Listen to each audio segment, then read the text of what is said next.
Allah ezelden, levh-i kalemde, bu benim bahtımı kara yazdılar.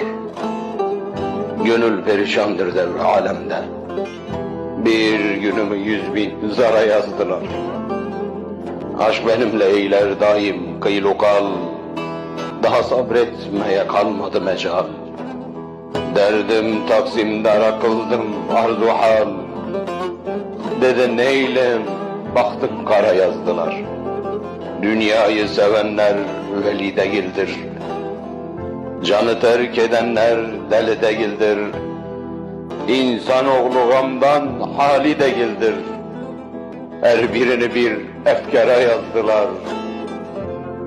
Kadrimi bilmeze eyledim minnet, derdimi arttıran görmesin cennet.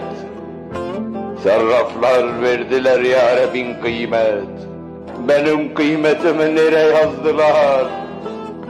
Döner mi kavlinden sıdkı sadıklar, dost ile dost olur bağrı yanıklar.